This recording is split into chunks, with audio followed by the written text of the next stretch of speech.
I see you cooking. You're cooking, the circle. You've got the circle of death. I've just got sad light coming in. Look at my lighting's terrible compared to yours. Professional. Are you drinking? Great cooking. I'm on the aisle. Beer?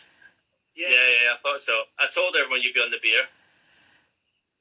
Magic Rock. How's life been?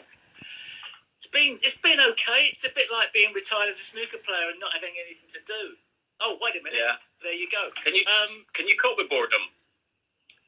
Well, listen, when you're as boring as I am, it's easy. I mean, this is exciting for me. I'm surrounded by my records. It's just like a long holiday, isn't it? It's terrible, I know. My lighting's terrible. You must. I just miss having something to do. I don't know when I was talking to Lauren today. I said, when do you think I'll get on a plane to go somewhere and do something? I don't even want to go on another plane. There's a lot of people who are not. I don't want to go on a train or a plane. Oh, really? Well, yeah. I mean, nobody really knows the outcome, but I don't want to be in a trapped environment. I was thinking today, when it all sort of unloads again. What about swimming pools? Swimming pools are finished, aren't they? I can't swim, so it doesn't affect me. You can't swim. Yeah, I remember getting you safely to shore once in Hong Kong. Yeah, good story. You should tell it. That's a good story. Yeah. Well, I'm not a swimmer either. But anybody that likes swimming, do you want to go in the water? Can it survive in water? I haven't got a clue. No one said that one. Can it survive in water? That's why I'm drinking alcohol. I'm not drinking that water stuff. And you're apart from you're eating meat as well since this has happened. Oh, sorry. No, Big exclusive. Yeah, I've just relented and I was down to only eating fish, but I've gone backwards now. Because you've been doing a bit of cooking, haven't you? Barbecuing and stuff. Yeah, but it just seemed easier to. You didn't send any pictures. I did ask for pictures, but you didn't send any. When the sausages and burgers were sort of going, I just went, well, just one mouthful. It tasted really nice. I mean, I don't feel happy with myself, but I can stop again afterwards. And you're on Series 4 of Curb. Series 4 of Curb Your Enthusiasm. Yeah, I thought Series 3 was a bit weak.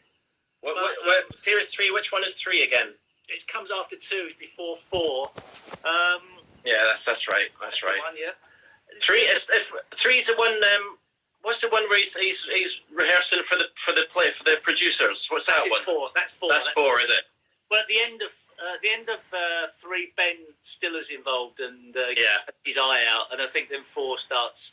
But 4 seems so far like it's got good storylines. Yeah. But Chernobyl was great. If you've not seen Chernobyl, I've watched that. I watched that in the plane the last time I went to China. It's very dark, very heavy, but it's very good. And we watched 12 Monkeys, the film. No. 12 Monkeys, good film. Oh, that's an old film. That's a very old film. Sci-fi film with sci-fi film, but written by Terry Gilliam. Okay, I'm watching Killing Eve, which is very good, and I'm going back through Entourage again, which is amazing. I don't know whether that's your scene or not, but it's very, very easy to watch.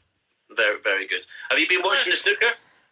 A little bit, yeah. Were you glued yesterday, or were you? You should have been watching me cooking at 2:00, not watching that. Bruce Willis. I didn't watch myself getting slaughtered. I saw some things on Twitter. People saying, "Why did you refuse this ball?" Somebody else went, "Yeah, you played some really bad shots in the last 3 frames."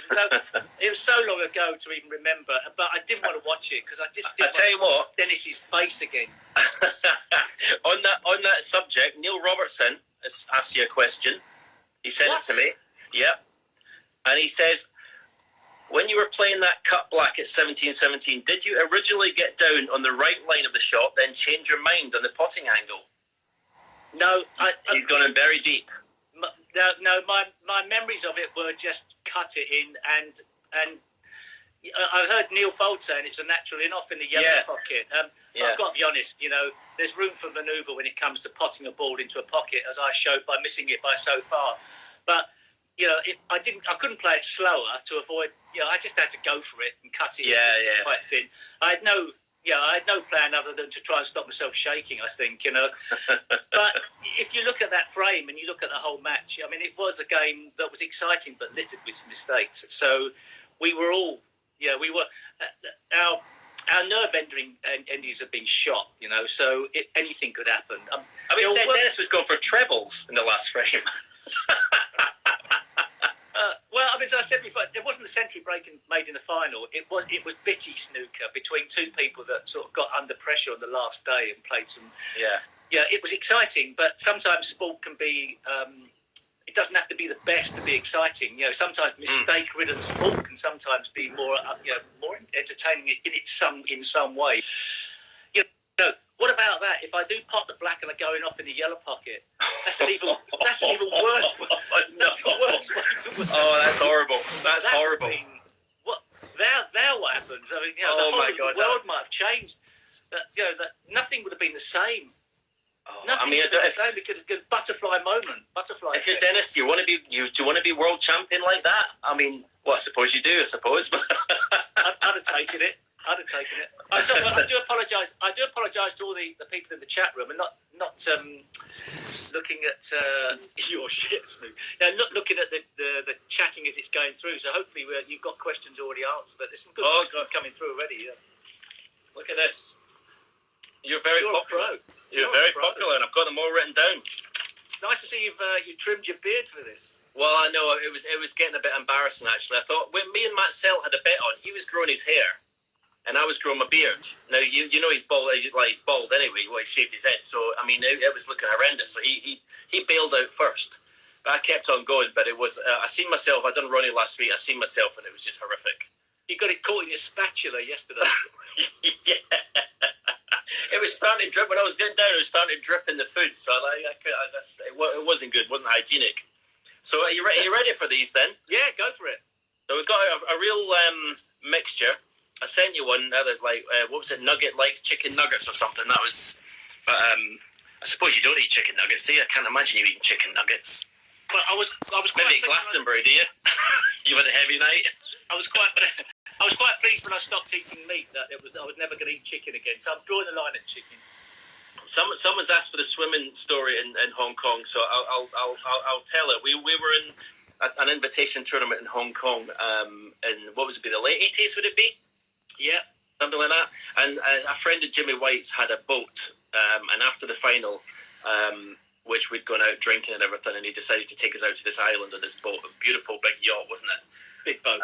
And I was through hangover and being seasick. I was just throwing up all over the place. So we anchored at near this island. So the only way for me to feel better was to get to the island and fall asleep. I couldn't swim, so Barry Hearn and Steve's driver, minder, whatever, Robbo at the time, they decided to swim me to shore. So I was on both of their shoulders. They swept me to shore, which I thought was pretty brave because there could have been all sorts in that water.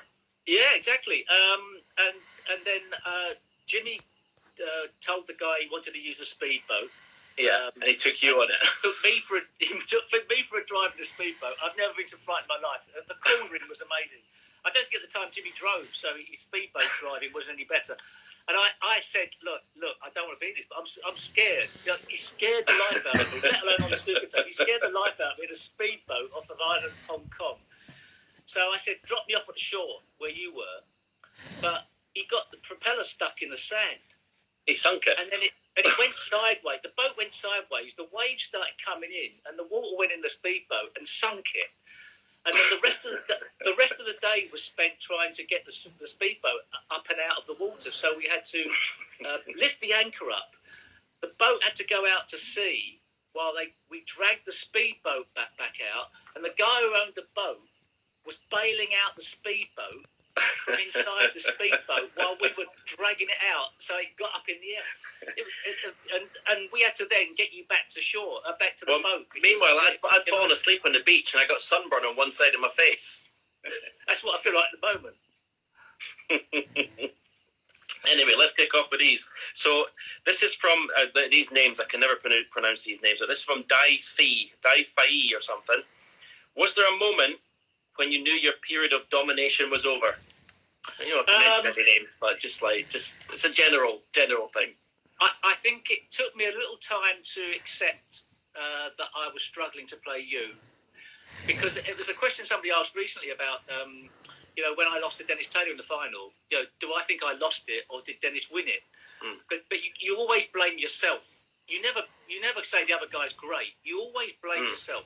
So therefore, when you came along, you obviously played fantastic snooker, and at some stage your standard jumped up another level, if not more than one. And that's how sort of it does seem like in sport things happen. It seemed like it's overnight your standard got better.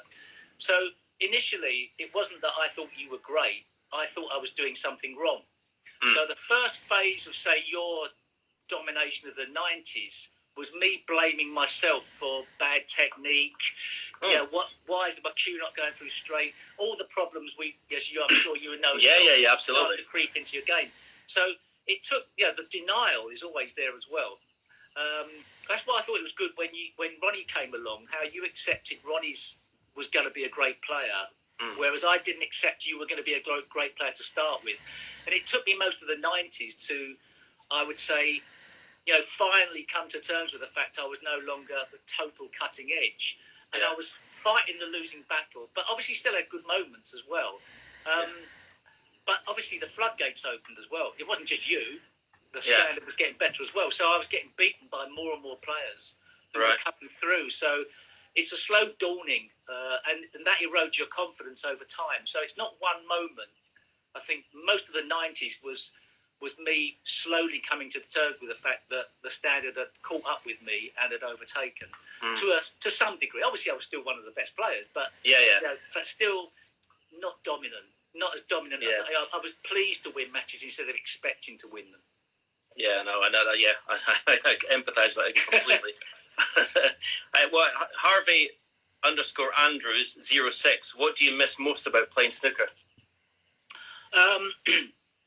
I think the fact that you're just immersed in the moment. There's something wonderful about playing the game. You don't think about anything else. It's something that becomes part of your psyche. And the happiest times of my life, I'm sure, have been playing snooker, where you're just immersed in the match or immersed just in practice. Yeah, not the practice side of it, the big game, the big occasion. Yeah, well, both actually. Even the playing as well. It's sort of a freedom that sort of, the fact of when you're doing it, it's a wonderful thing to do because it's all immersive. So I'd say that's the bit I miss most of all. Is not necessarily the competition, but it's the actual process of doing it. A bit like an artist would be painting a picture. They don't necessarily. It's not the picture afterwards. It's when they're doing it, or a musician is making the music. It's not the record when that comes out. It's finished.